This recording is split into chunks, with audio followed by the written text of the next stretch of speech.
자, 오미크론의 원달러 환율 화들짝 당분간 상승세 전망.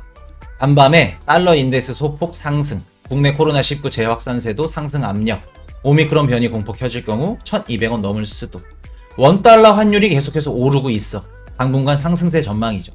원달러 환율이 오른다는 건 무슨 뜻이에요? 달러가 하향세다. 달러 가치가 떨어지고 있다. 라고 생각하시면 됩니다. 자, 달러 인덱스 보여드렸듯이 달러가 올랐다가 지금 꺾이고 있죠. 이런 식으로. 그렇기 때문에 원달러 환율이 오르고 있다. 자, 원달러 환율이 왜 오르고 있는지 말씀드릴게요. 자, 인플레에 백기든 파월. 자, 원달러 환율이 내리고 있고 올라가고 있고, 자, 달러 약세, 수출업체 내고 물량, 증시 저점 반등 가능성 등에 따른 결과. 제롬 파월 미국 연방준비제도의 매파적인 발언에도 달러는 상승분을 반납했다. 그래서 테이퍼링을 진행 속도를 높일 가능성을 언급. 최고 달러가 안전자산의 성격을 보이지 않고 있다는 점을 반영해서 어떻게 돼요? 하락 추세는 장기물 국채금리 상승세와 동조돼서 연장될 것으로 판단. 자, 우리 연준 의장이 발언하자마자 단기 국채금리 상승물은 상승을 했죠.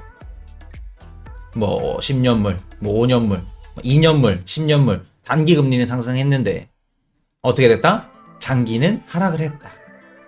원래는 뭐 테이퍼링 언급을 했다 하게 되면은 이제 시중에 있던 달러를 걷어들이기 때문에 당연히 달러가 오르는 게 맞습니다. 이렇게 올랐다가 바로 떨어지게 되는. 왜? 안전자산인 달러도 투자자들이 안전자산으로 바라보지 않기 때문에. 왜? 시장의 금리가 낮아져. 그렇게 되면 달러가 유입되지 않겠죠. 그렇기 때문에 유입되지 않기 때문에 달러 가치를 낮게 생각을 한다. 그게 뭐예요? 국채금리가 하락을 했죠. 제일 중요한 거는 이번에 연준 의장 얘기하고 나서. 그렇기 때문에 국채금리가 떨어졌어? 그러면 시장의 금리가 낮아지겠네. 전체적으로 국채금리가 기본이니까, 기준이니까. 그렇기 때문에 달러가 더 이상 유입이 되지 않겠네 생각을 하면서 달러 가치가 떨어지자마자 원달러 환율 오르는 겁니다. 아시겠죠? 그렇기 때문에 외국 투자자들이 이거 봐라 해서 코스피에 들어오게 되는 거고. 이해되셨죠? 자, 뉴욕 환율 달러 가치 하락, 유로 절상, 엔화 환율 하락. 자, 그래서 뉴욕 외환시장에서는 미국 달러와의 가치가 하락했다. 파월 연준 의장이 테이퍼링 속도를 높이겠다 발언했는데도 달러 가치가 떨어져서 눈길을 끌었다. 원래 같았으면 달러 가치가 올라가야 되는데 떨어졌죠. 그래서 엔달러 환율이 낮아졌다는 것은 달러 대비 엔화 가치가 상승했다는 의미. 자, 그래서 이거 뭐예요? 시장 금리가 낮아지면 돈이 유입되지 않을 수 있어서 유입량이 적으니까 당연히 금리가 낮아지면은 유입량이 적어지겠죠. 그렇게 그 나라 화폐 가치를 떨어뜨린 요인이 되기도 한다. 달러 가치가 떨어졌다. 이 때문에 코스피 2% 급반등에 2,900선 회복, 외인 사자. 그래서 지금 외국 투자자들이 8,456억 원, 기간이 534억 원 매수세가 들어왔다는 얘기입니다. 현재. 자, 요거 정리 한번 해드리고, 자, 유로존 소비자 물가 4.4% 상승, 13년 만에 가장 높은 폭이라고 하죠. 유럽 물가 상승, 뭐 독일, 스페인, 벨기에 전체적으로 다. 그리고 또 독일은 어때요? 러시아랑 또 노드스트림 2 송유관 문제로 인해서 천연가스 급등하고 있죠. 독일에서 승인을 안 해주고 있고, 그래서 유럽 국가들이랑 지금 EU랑 러시아랑 에너지 가격 때문에 싸우고 있다는 거. 스페인, 벨기에까지 뭐 다 해서 유로존 국가들이 최고 높은 CPI 수치를 기록하고 있다는 거. 제롬 파월 연설 이후에 자산시장 하락했고, 뭐 비트코인, S&P 500, 뭐 뉴욕 증시, 나스닥, 코스피 전체로 다 빠졌다가 어떻게 됐어요? 단기 금리도 상승을 했죠. 2년물 금리, 뭐 10년물 금리 이런 식으로. 근데 이제 30년 만기는 떨어졌고, 인덱스 달러 상승했다가 바로 하락합니다. 국채금리 하락하게 되자 시장의 금리가 낮아지겠네. 국채금리도 하락했으니까. 그렇게 되면 달러가 더 이상 유입되지 않겠네. 그렇게 생각을 하고 달러 가치가 하락하게 되는. 달러 가치 하락하자마자 어떻게 돼요? 비트코인 시장에 자금이 몰렸는데 전체적인 자금, 뭐 알트들이나 뭐 비트코인은 안 몰리는데 이제 특정 알트들, 뭐 이더리움이나 아니면 뭐 다른 코인들, 뭐 솔라나나 뭐 이런 것들. 그래서 이런 코인들만 가격이 올랐다. 말씀을 드리고. 자, 그래서 코스피 2% 대반등했습니다. 뭐 대라고 하기에는 뭐 좀 그렇고, 오미크론 공포가 있었고 해외 투자자들 원달러 환율 강세에서 자금 이탈했죠. 왜? 금리가 세면 셀수록 자금을 그때 빼는 게 해외 투자자들 입장에서는 손실이 더 적죠. 그렇기 때문에 자금들을 다 이탈했고 원화 가치 계속해서 하락했고, 근데 제롬 파월 연설 이후에 오히려 국제 금리가 하락했어. 미국에 국채 금리가 하락해서 매수세 안 들어오겠네 달러에. 그러면 달러 가치가 하락하게 됐고 해외 투자자들이 뭐예요? 저점 매수 기회로 생각을 했다. 그래서 외국인이 8,456억 원, 기관이 534억 원 매수세 유입까지 이런 식으로 들어왔다는 거. 자, 그래서 현재 지금 흐름이 이런 상태고, 자, 중요한 거 나갑니다. 미국 피델리티 캐나다에서 비트코인 ETF 출시 예정. 우리 피델리티 어떤 자산 운용사인지 다들 알고 계시죠? 전 세계 5손가락 안에 드는 몇백 조죠? 그냥 뭐 무슨 얼마라고 해야 될까? 그냥 미친 듯한 돈을 2019년 기준에 해가지고 3조 2천억 달러라고 합니다. 그러니까 하나로 뭐 몇백 조, 뭐 몇천 조까지 이것저것 다 합치면은 그 정도 돈을 움직이는 세계 최고 5손가락 안에 드는 자산운용사 피델리티가 12월 2일 오늘 내일 캐나다에서 현물 비트코인 ETF를 출시할 예정이라고 합니다. 피델리티는 비트코인 ETF를 운영하는 세계 최대 규모의 자산관리 회사가 될 것.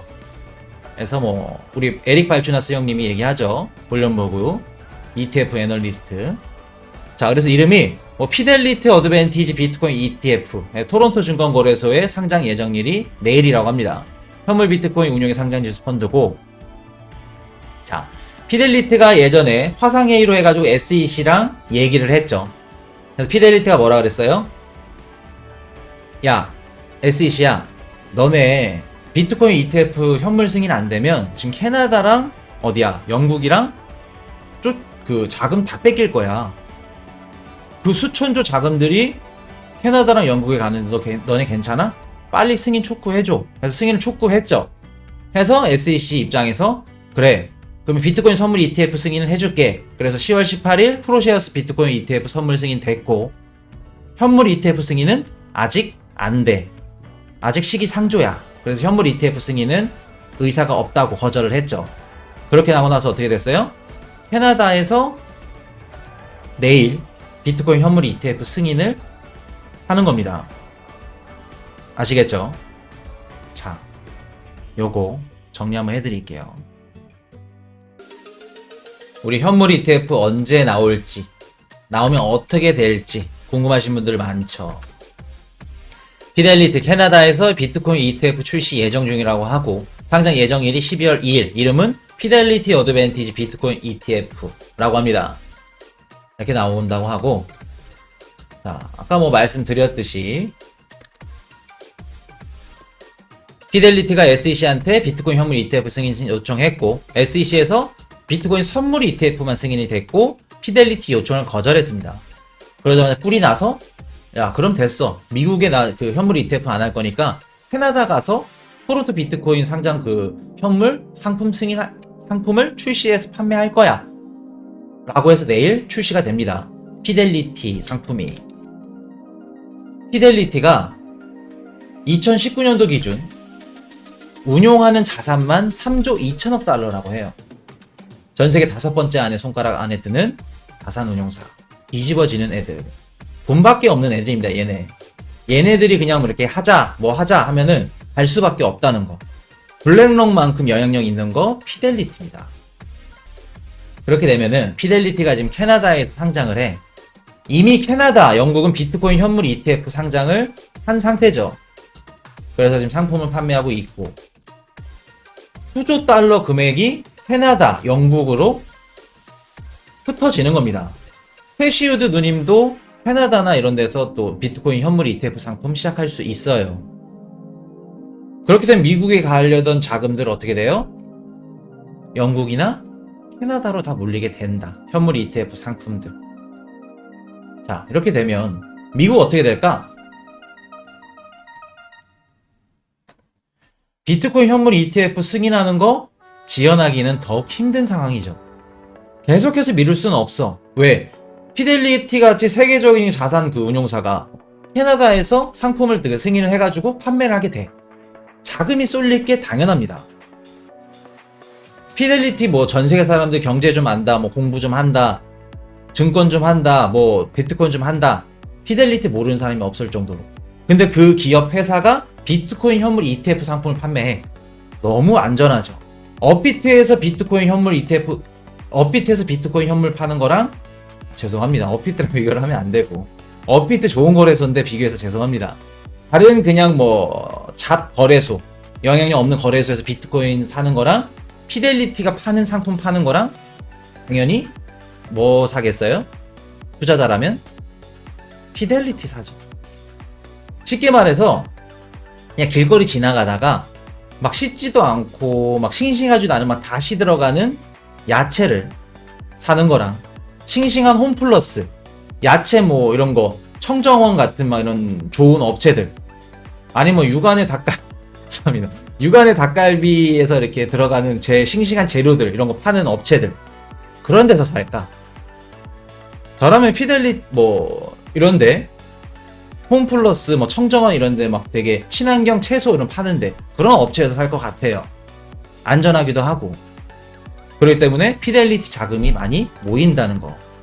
그래서 ETF 상품이 유입되는 거 위험하다. 그래서 미국 SEC 입장에서는, 미국 뭐 정부 입장에서는 지체할 수는 없을 겁니다. 비트코인 현물을.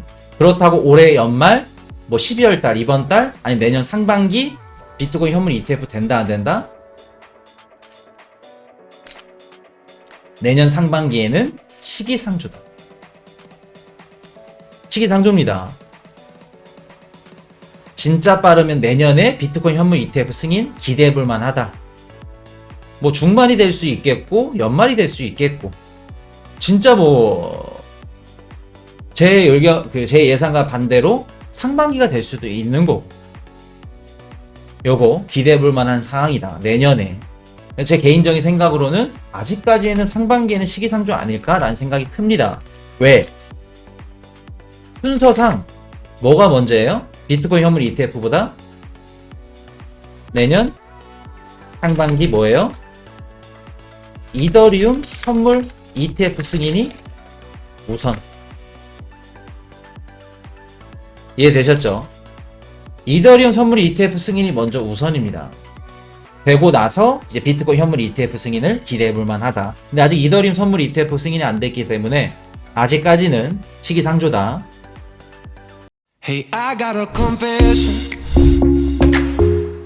Been losing all momentum. Just because it's easy, well, that don't make it better.